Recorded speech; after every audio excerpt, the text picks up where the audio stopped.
So to start off this video, I would like to present my opinion on the new rework. So yeah, they reworked the Belladonnas because we all asked for it. But Reddit liked the memes, so that was at least something. The Belladonna's garden has had a rep of being fairly easy and fairly quick to complete, and most people only farmed it for the bachelor skin. I sort of get that, but as of now, they had to add some rather powerful UTs to sort of balance it out, since most people would probably be rather unmotivated to do this dungeon. But at least it's rather obvious to see that most people would probably need a guide on this dungeon, and since I'm a bit of an expert myself on that dungeon, I thought it would be sort of, well, good to gather some footage to do the guide video. So I started by hosting my own key and dying on my knight. I realized that, okay, maybe I shouldn't do a guide video on a dungeon I can't even complete. But then it sort of hit me. Maybe I should just pay attention when fighting. And that's the first tip.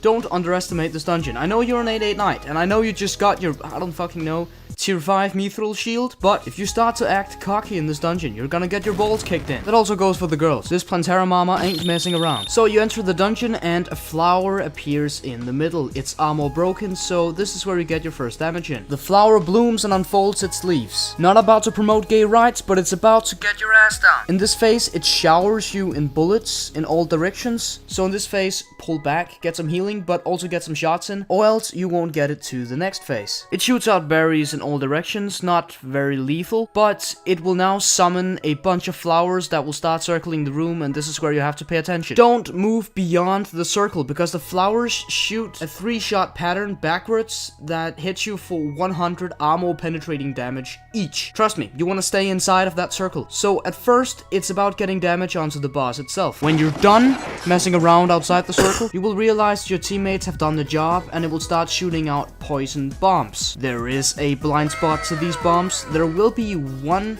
bomb it throws in between that it will aim at the nearest player. You are not gonna escape that unless you run, but any other time, use the blind spot as much as you please. If you're like me, you want to get to the next phase as fast as possible, so you might start to chase down the flowers circling the room. They will only do a 360 turn.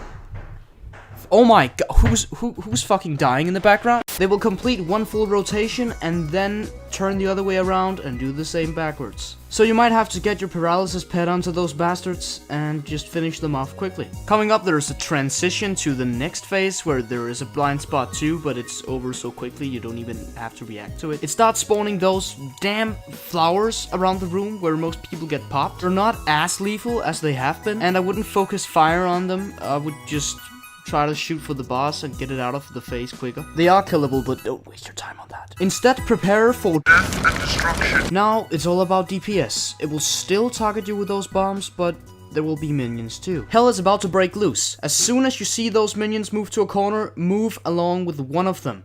Stand where I stand in the video. You will soon realize that it's the boss you're supposed to shoot at, and not the minions at first. You'll have to hit the boss until the minions become vulnerable. Now, the plan is not to stand in between those shots because they are armor penetrating for 150 damage. It's a fucking machine gun shooting constantly, so you will die if you stand in the way. There is a zone where the minions won't shoot, apart from that laser shotgun, which you will have to tank once in a while. There's no other way to describe it than to do what I'm doing right here.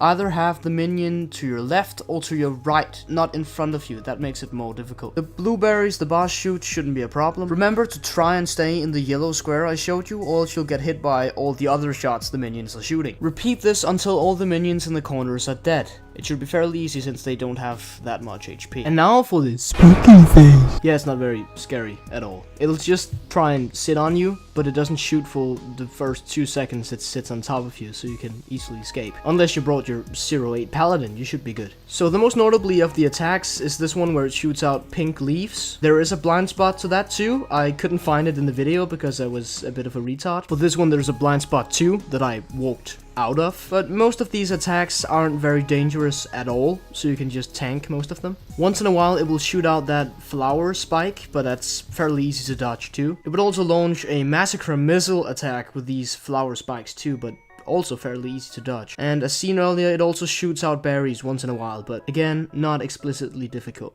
So you get to win the dungeon, walk away with some fine ass loot, and it wasn't that difficult overall, was it? Well, let's not forget about the UTs. There's a turret lifestealer, a turret bomb, a turret ring. No, wait, okay, that's just a mana ring, an HP ring, and a combination of the two. That was the Belladonna's garden. Go outside, get some sunlight.